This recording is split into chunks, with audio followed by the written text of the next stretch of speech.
Bueno, comenzamos con la presentación. La idea un poquito hoy es comentarles, tratar de motivar y comentarles qué cosas estamos haciendo con Natural Language Processing en Technisys y dejarles algunos conceptos también que sirvan como un disparador o un comienzo para poder utilizar estas técnicas en su día a día también, resolver problemas ya sea laborales o universitarios. Para comenzar, presentarnos. Vamos a estar haciendo la presentación de A2. Va a estar hablando nuestro arquitecto de R&D, Santiago Coto. Él es bueno, el encargado, digamos, de toda la parte arquitectural de nuestras soluciones que tienen que ver con Machine Learning y inteligencia artificial. Luego, yo que soy Product Owner, digamos, de este equipo de trabajo, y nosotros somos parte del equipo de Producto Technisys, que es un equipo mucho más grande, solo para poner un poco de contexto, sin robar mucho tiempo de lo que venimos a contar hoy. En Technisys proveemos una plataforma de banca digital, es una plataforma full stack que va desde el core bancario hasta los canales digitales, y recientemente empezamos a trabajar en la incorporación de técnicas de Machine Learning para esta plataforma, nuevas capacidades, y en particular estamos trabajando con todo lo que tiene que ver con chatbots, y bueno, un poquito ese es el contexto de quiénes somos y qué hacemos.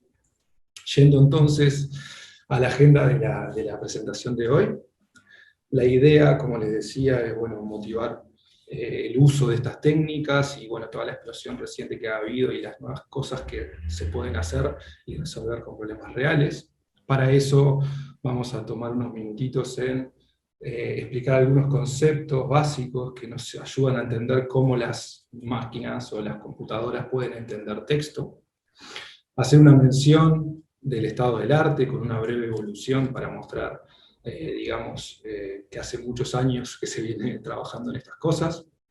Además, poder de alguna forma darles conceptos que les sirvan a ustedes para poder aplicar este estado del arte en la resolución de problemas reales. Y bueno, y cerrar un poquito contando lo que estamos haciendo en Technisys hoy con estas tecnologías, qué aplicaciones resolvemos y cuál es la visión un poco futura. Gracias. Bueno, buenísimo. Bueno, muchas veces nos preguntamos qué podemos resolver con procesamiento de lenguaje natural, y los primeros ejemplos que se nos ocurren son, bueno, correctores gramaticales, aplicaciones que pueden determinar, por ejemplo, si un texto tiene determinada forma, si es positivo, si es negativo, pero la realidad es que nosotros como seres humanos nos comunicamos y todo lo que hacemos es utilizando procesamiento de lenguaje natural, es utilizando nuestro lenguaje natural. Entonces, por ejemplo, nosotros podemos hacer una llamada telefónica hacia otra persona, la otra persona hoy en día va a entender cuál es nuestro humor en esa llamada, va a entender lo que le estamos pidiendo y eventualmente lo va a poder hacer. Entonces, un poco la idea es transmitirles que utilizando procesamiento de lenguaje natural, utilizando el entendimiento del lenguaje natural, podemos lograr cualquier cosa que podamos lograr nosotros los humanos. Así que el potencial es bastante grande. De los millones de ejemplos que tenemos, trajimos dos que nos parecieron interesantes. El primero es un producto que lanzó Microsoft hace poco menos de 2 semanas, que se llama Copilot, y consiste en una inteligencia artificial que nosotros le vamos a pedir que nos genere código. Y esto lo resuelve de una forma muy potente, ¿no? Lo podemos integrar directo contra nuestro IDE de desarrollo. Entonces, al hacerle preguntas, a decirle quiero hacer determinada integración, la inteligencia artificial nos devuelve, nos retorna el código asociado a eso. Y esto se utiliza utilizando unos mecanismos llamados few shot encoders, donde nuestro IDE le va a también sugerir y permitir mejorar con el tiempo. Esta herramienta se llama Copilot, seguramente sea muy conocida para los desarrolladores que estén mirando. Y acá podemos ver cómo al empezar a escribir, la inteligencia artificial directamente integrada contra nuestro IDE nos va retornando el texto. Ahí tenemos distintos ejemplos donde el input puede ser simplemente nuestro código o también puede ser un comentario que estamos haciendo, ¿no?, en el lenguaje natural. Por ejemplo, quiero traerme el rating de Google Reads y ahí tenemos todo el código. Otro ejemplo que traemos es un plugin de Chrome. Este es un ejemplo no de la industria, sino de una persona que lo hizo, pero nos pareció muy interesante, ¿no? Es muy distinto. Esto nos permite hacerle una pregunta, decirle al Chrome, quiero que me compres uno de los auriculares. Y lo que va a hacer, en este caso Chrome conectado con GPT-3, es ir a Google, hacer una búsqueda por los auriculares, y en todos los sitios donde va a encontrar una respuesta, pasarlo por la red, y entender dónde tendría que hacer clic para hacer la compra de estos auriculares que nosotros le pedimos. Esto es muy potente realmente, porque no es una integración que estamos haciendo con un e-commerce, sino que es algo súper amplio. Lo podría eventualmente, en este caso, comprar en cualquier sitio, ¿no? Acá se puede ver cómo está haciendo la búsqueda. Eventualmente está haciendo scroll, está entrando a algún sitio.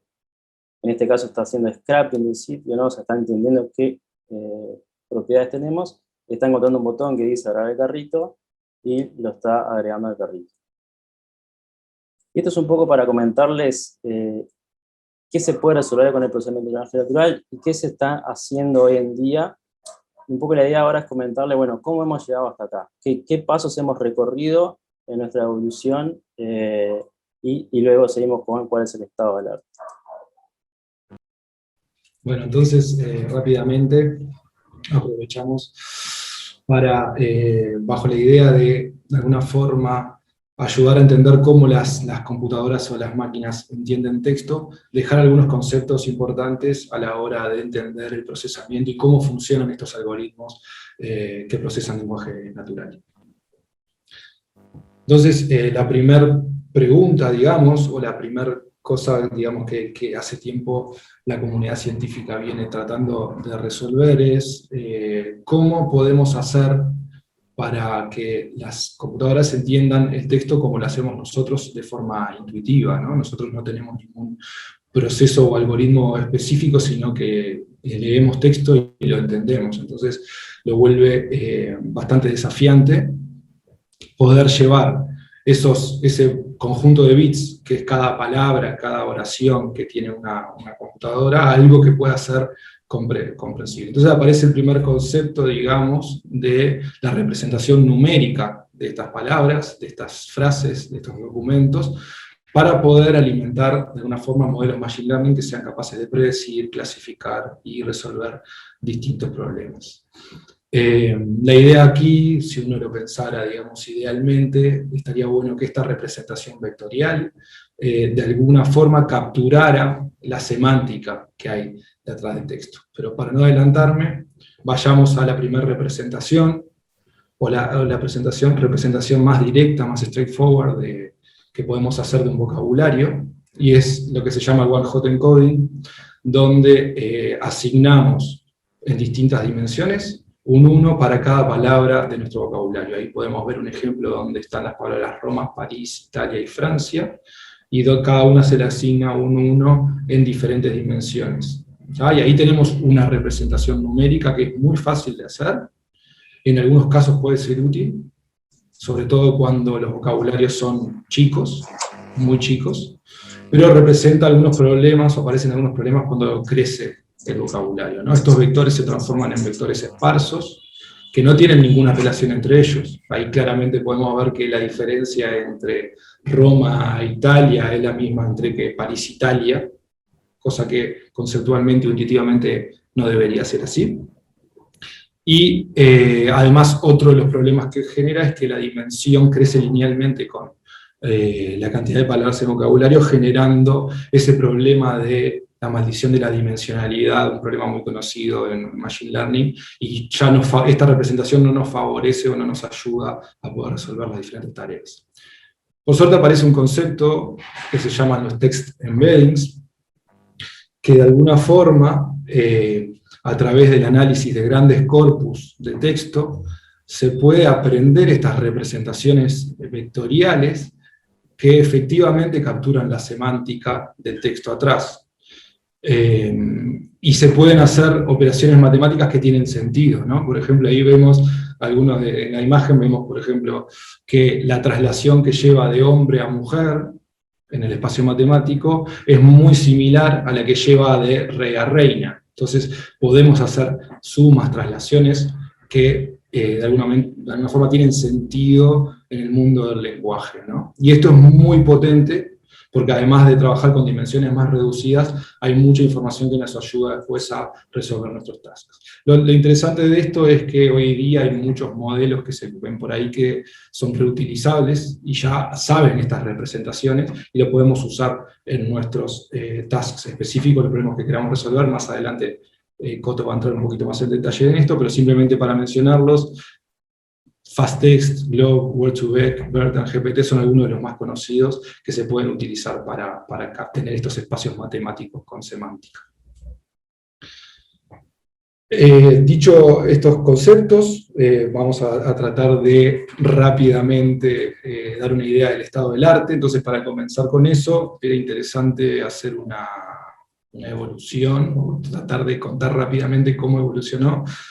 Y nos pareció interesante mencionar que tal vez, por lo que se puede leer por ahí, las primeras ideas de procesamiento del lenguaje aparecen en el siglo XVII con Leibniz y Descartes, de filósofos, donde ellos teóricamente, de alguna forma decían que las palabras entre distintos lenguajes podían ser relacionadas. Entonces, de alguna forma, había algún tipo de procesamiento que llevaba a una palabra a la otra, y ahí empiezan los primeros conceptos de la manipulación o procesamiento del lenguaje. Luego, entre 1964, saltando bastante, ¿no? Esto es un salpicado como para dar noción de que hace mucho tiempo estos conceptos están en la vuelta. Entre 1964 y 1966 aparece el primer chatbot, que lo creó el MIT, y era, digamos, un chatbot que simulaba entender al usuario de alguna forma, utilizando técnicas que parafraseaban lo que decía y podían contestar y volver a preguntar ciertas cosas. Es muy interesante, hay ejemplos por ahí en internet, pueden buscar, se llama Elisa. Ya en el 90 se empieza a utilizar los modelos estadísticos para la resolución de estos problemas, y algunos problemas de la vida real empiezan a ser resueltos y utilizados, como es el autocorrect, la corrección automática, el autocomplete, poder completar automáticamente una palabra. Ya algunos años después, en el 97, aparecen las redes neuronales recurrentes, fueron introducidas, y no fue hasta 2007 que de alguna forma demostraron su utilidad gracias al poder computacional y la cantidad de datos en Voice and Text Recognition, y ya en 2011, digamos que los asistentes por voz se encuentran o llegan al consumidor general y pasan a ser día a día de las personas, con Apple, con Siri.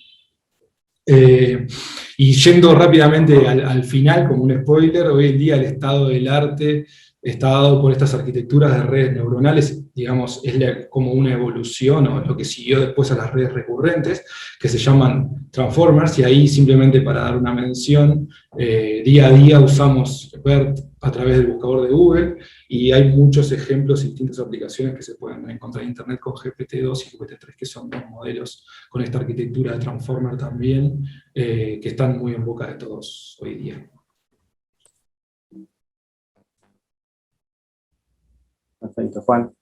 Bueno, ¿cómo aplicamos estos modelos a problemas reales, ¿no? O sea, problemas que queremos resolver en nuestra aplicación, problemas que de alguna forma van a ayudar, por ejemplo, a asistentes virtuales o a aplicaciones fintech a la hora de interactuar con tu banco. Acá vamos a introducir algunos conceptos que, si bien son técnicos, queremos dar un poco un pantallazo general de qué es lo que son y por qué están ahí. El primer concepto que me gustaría introducir es el de Transfer Learning. Entonces, para tomar esto, me gustaría hablar sobre un ejemplo, ¿no? O sea, un ejemplo de una tarea que nosotros queremos resolver, una tarea de alguna forma sencilla, puede ser, bueno, yo quiero identificar, dado un texto, si ese texto es positivo o si ese texto es negativo. Entonces, si es una buena review, si es una mala review, por ejemplo, ¿no? Entonces, una forma de hacer eso más tradicional es, bueno, voy a armar un dataset a través, por ejemplo, de tweets o a través de un conjunto de datos previamente etiquetado que yo tenga, ¿no? Ese dataset debería ser grande, y voy a entrenar un modelo que resuelva ese problema.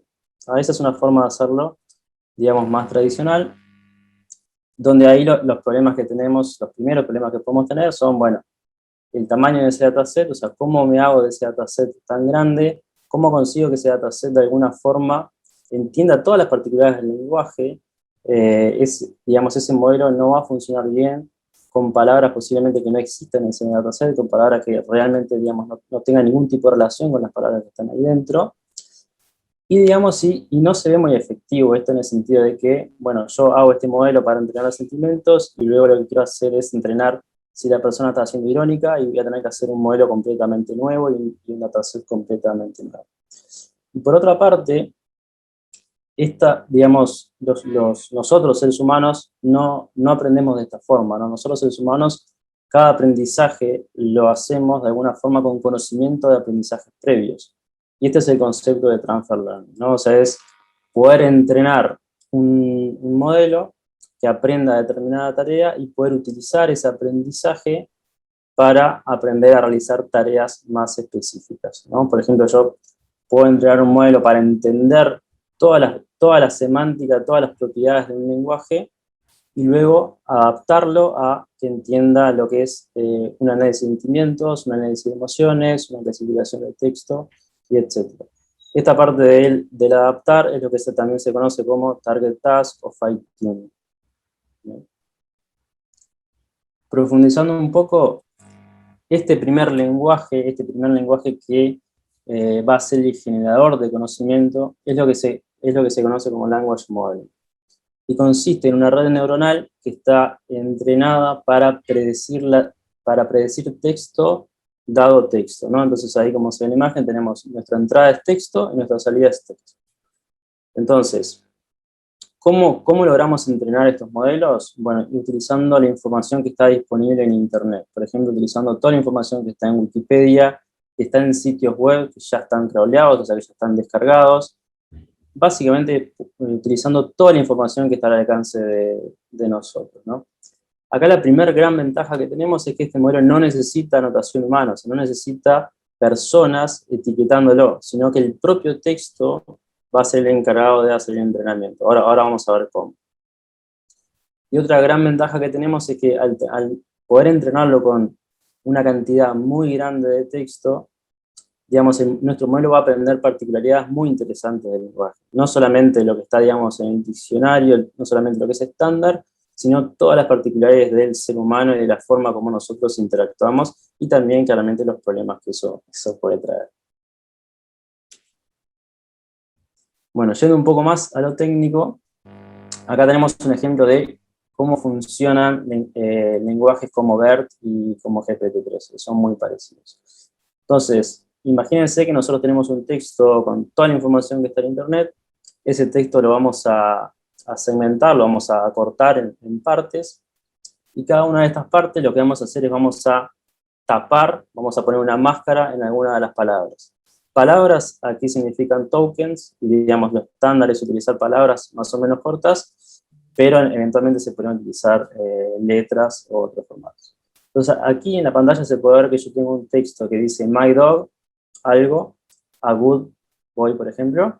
Entonces el texto final que queremos encontrar es my dog is a good boy.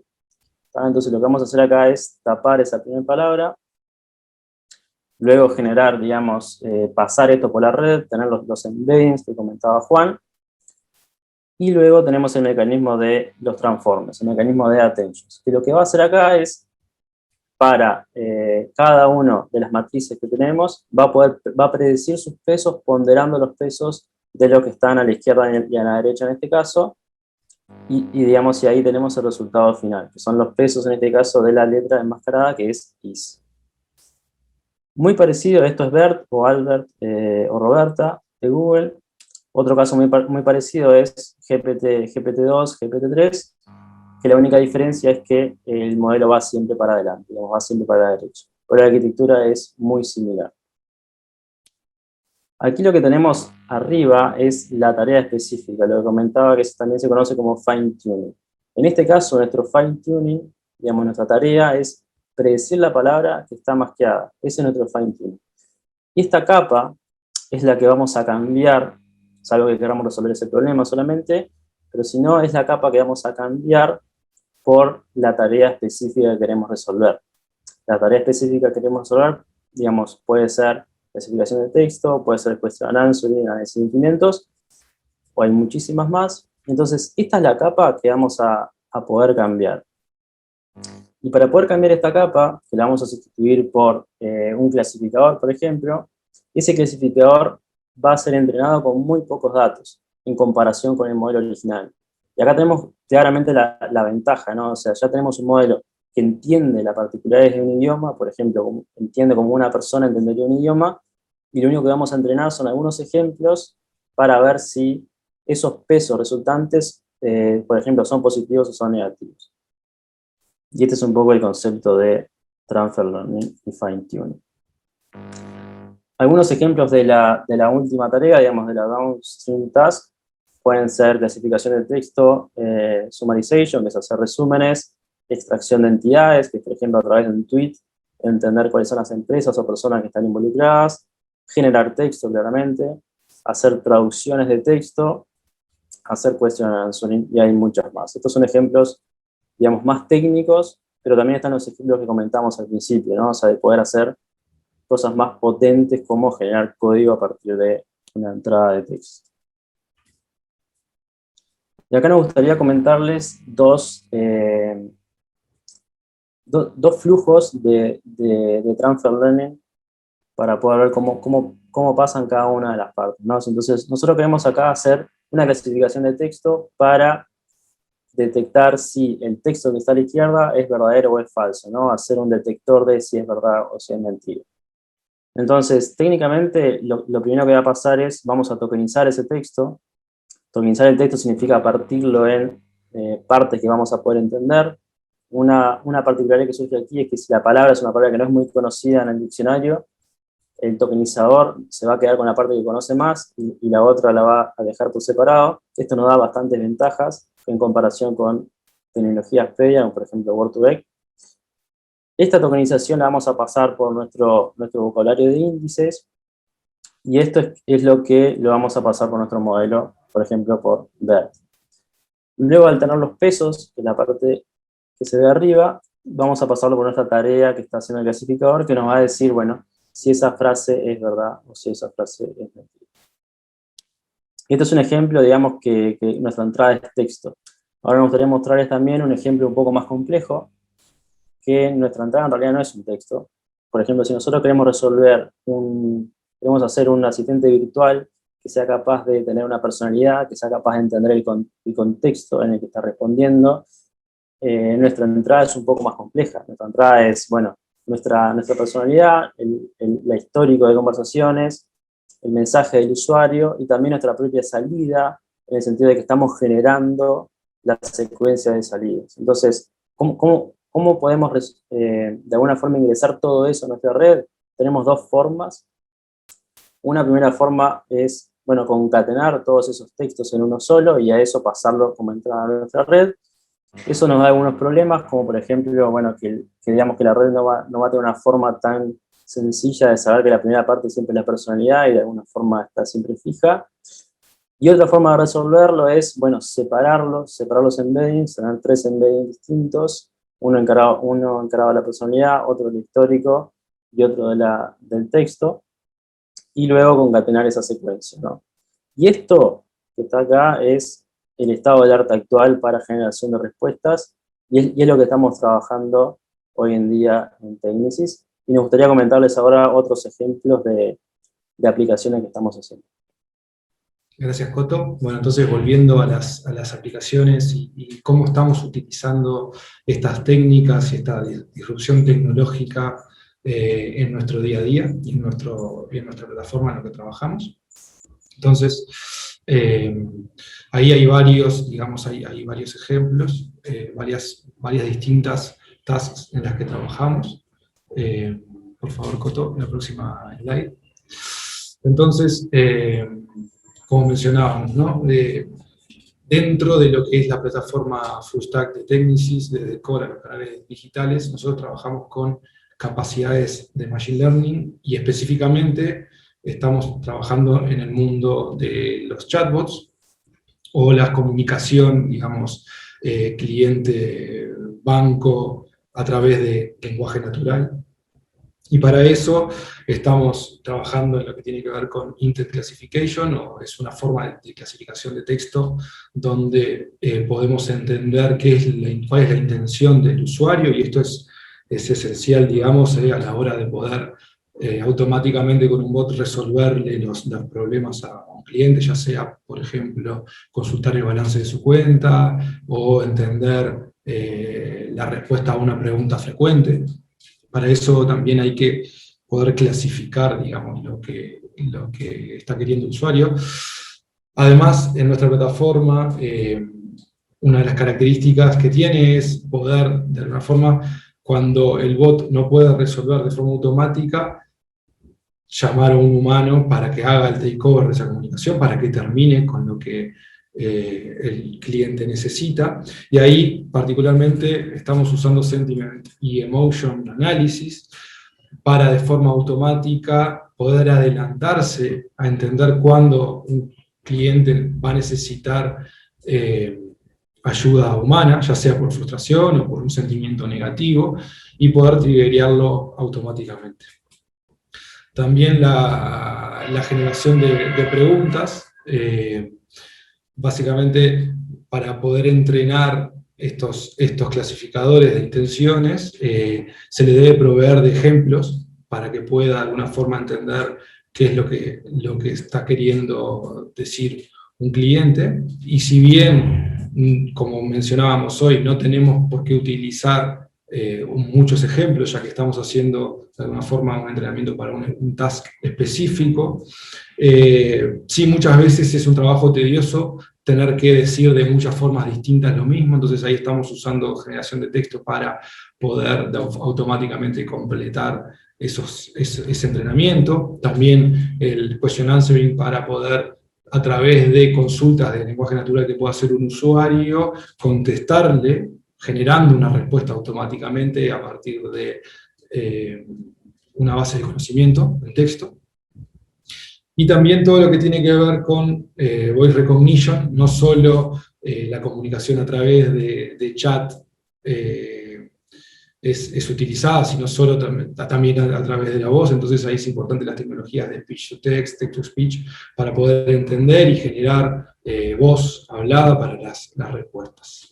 Esas son un poco las cosas que estamos trabajando hoy, y también como a nivel de motivación, comentarles un poco la visión que tenemos a largo plazo y las cosas que nos interesa trabajar y poder de alguna forma seguir aplicando Machine Learning para poder de alguna forma llevar la comunicación un paso más y llevarlo a una comunicación entre cliente y banca digital empática, donde se pueda conocer las particularidades del cliente, adelantarse a necesidades o soluciones que pueda requerir en un futuro. Y ahí vemos un valor muy importante en la utilización de estos procesamientos del lenguaje natural para conocer un poco más al cliente, y además poder enriquecerlo y vincularlo con toda la información que provee nuestra plataforma Flustack, y poder generar una visión de los clientes que permitan de alguna forma con inteligencia artificial ayudarlos y tener una linda o una mejor experiencia a la hora de usar los canales digitales para la banca. Bueno, eso es un poco la presentación que teníamos para hoy. La idea también es, de alguna forma, generar la motivación de que si se quieren comunicar con nosotros, tienen alguna duda, alguna sugerencia, quieren conocer un poquito más de lo que estamos haciendo en Technisys, ahí les quedan nuestros correos electrónicos, y bueno, decirles que nada, creemos que hay muchas cosas interesantes que se van a poder seguir haciendo, y hay que seguir prendidos a todos estos avances que hay hoy en inteligencia artificial. Bueno, muchas gracias. Muchas gracias.